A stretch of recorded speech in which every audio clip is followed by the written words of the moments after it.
Hi everyone. So we've only got a few days left of 2024, and it's that kind of period now where people reflect. They kind of reflect back on the year, they kind of try to pinpoint their highs, the lows, the lessons they've learned, and how they're going to implement them moving into 2025, and sort of have goals and targets for what they want to accomplish in the upcoming year. And for me, 2024 has been a year of extreme highs, and then just absolute heartbreaking lows. I mean, the year started out amazing. January, I graduated with my master's degree. My children were there. They got to watch me graduate for a second time round. I achieved a distinction in my master's, and I came second in the whole year. And that was massive for me. It was almost like, okay, Auni, you proved yourself to yourself now. You're more intelligent and more capable than you ever thought you were, and for me, that was an amazing milestone to reach, not just academically, but personally as well. I secured a permanent contract in January with the company that I work for. So it was kind of like I'd graduated and I had this stability as well. Now I've got a stable job. Now I've got a stable income, and now I can start planning and doing things I've always wanted to do. Another amazing thing was passing my driving test. Oh my God. That was years in the making. I was petrified of driving. I have taken hundreds and hundreds of driving lessons. I don't know where the fear stems from, to be honest with you, but I never ever thought I'd even get to the point of taking a driving test, let alone passing, So when he told me that you've passed, I almost had to have him repeat it, because I was a bit like, did you just say what I thought you just said?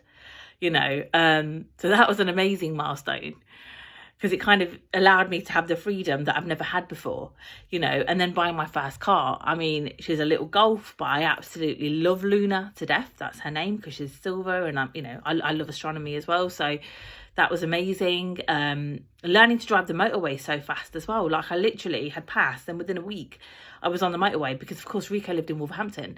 So, it was almost like that.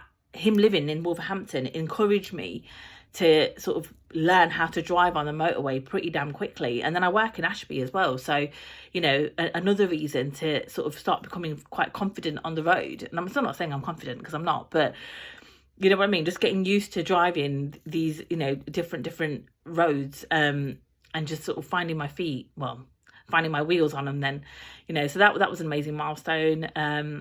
Another amazing thing that happened this year was I booked my wedding. And it always makes me laugh, because when I first met Rico, I remember discussing marriage, and just generally, he was just saying, would you ever want to get married, Annie? And I was like, no, marriage is not on the cards. It's not for me. Nah, I don't want to get married.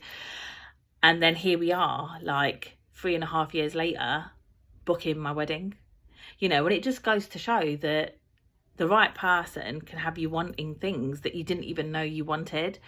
So, we'd booked our wedding for next August, and it was super exciting. I was so excited. Not just for the wedding, but I think just envisaging spending the rest of my life with Rico excited me, and to see his face every single day, and to, build a life with him and a home and all of that. It excited me. I was excited about it. And then, of course, Cyprus. Cyprus was an amazing trip. We had the whole family there. Rico came along as well. And it was, Rico is part of my family, but it's the first time Rico had come on a family holiday. And Cyprus is an amazing country and so many memories. And usually I'm the one that's saying, let's take pictures, Rico. And he's like, oh God, not again.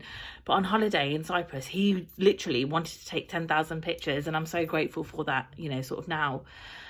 And then hitting 40, I turned 40 this year. A milestone in itself. And then the year just took an absolute U-turn, because the day we flew back from Cyprus is the same, that very night is the night that Rico had, his stroke. And it was such a major stroke that when he was found, he was unconscious, and he never regained consciousness, and of course he passed away a day after my birthday. For me, I think the hardest thing I've ever had to do in my entire life is watch someone I love just dying, because there was nothing I could do, you know. It's almost like, I mean, I never, people that know me know I'm not religious, but I was just praying to the universe, like, just wake him up, you know, just wake him up. And I'm just laying there talking to him. I mean, I didn't leave his side apart from an hour to go and shower. And even when they said that there was nothing more they could do, I think there was still this little hope inside me that he would just wake up, you know. But yeah, watching this beautiful man that I absolutely love and had envisaged my whole life with, well, the rest of my life with, the best part of my life with, and just watching him, you know, dying, that was the worst thing I've ever had to go through. You know, out of all the experiences that I've had, and I've experienced a lot of things in my life, that's got to be the worst. You know, and then Rico passing away, and because when Rico passed away, I think for me it was such a shock because I wasn't expecting it. You know, Rico, we were on a holiday, everything was fine, and then just having him, you know, just have a stroke, and then bam, next thing you know it, like, he's passed away. And when he died, you know, the man I loved didn't just die, a part of my future went as well at the same time, you know. And it was very much sitting in this sort of place of not knowing, you know. And since Rico's passed away, what I've tried to do is I've tried to sit in the void that his passing has left in my life. You know, this void is very dark, it's unavoidable, it's scary, it's a very lonely place. You know, I can't say since Rico's passed away that I've not felt lonely. I've had people around me, but yeah, it's been really, really lonely, because the person I spoke to every single day, the person that I shared everything with, is no more, and all I have left now is this void. And so I've spent the last few months just sitting in this void, you know, and just getting used to having this void in my life, because it's not going to go anywhere, you know, and almost befriending it. And that might sound like bizarre, but yeah, I feel like I need to befriend the void, because it's always going to be there, you know. And the more I befriend it, and the more I get used to sitting in this void, the less dark it will become, you know. And then to top it all off, in early part of December, we found out, my whole team, including myself, found out that we're losing our jobs, you know. So we got made redundant. I mean, I am still contracted till the 17th of January, but effectively from 17th of January I have no job. And that was sudden as well, like no one was expecting that at all. I mean, later on we did find out why, and it made sense, but when it was just announced out of the blue, and it was just like, what, you know. And I think my manager said to me, "Anne, you've taken this very well." And I'm just like, I'm already sitting in like the unknown, you know. I'm already sitting in a place of unknown, uncertainty. So this is just a little unknown in a big unknown. A lot of my life's unknown, you know. So yeah, that's where I'm at kind of at the minute. I mean, I have applied for another job. I did have a first round interview. I've got a second round interview with, like, you know, the director or something of the pharma company in America in January. So, and a test. So fingers crossed that I get that. But, you know, it's just like the contrast in the both halves of the year. Like, you go from up there to like literally down here, you know, and everything in between. So yeah, I think I've learnt a lot though, you know. I've learnt how strong my recovery is.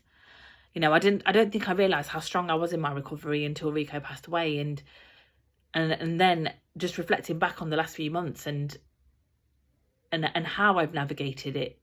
I never thought that I would navigate someone I love's death like that.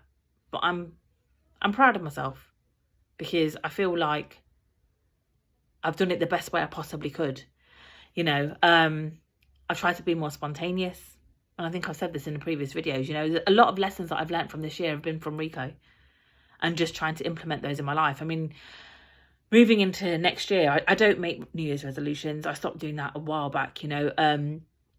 For me, it's just about remaining consistent, you know, being committed to growth and being, you know, better and doing better than yesterday, or the version of myself, or the version of Auntie, should I say, you know, a week ago, or 2 months ago, or 3 months ago, or a year ago. You know, I kind of have this thing where I need to remain committed to growth and just keep evolving on the path that I'm on. And that's really my sort of vision of myself for 2025, you know. I do have a few goals in mind, but they're goals I've had for a little while, you know, sort of short-term, long-term kind of goals.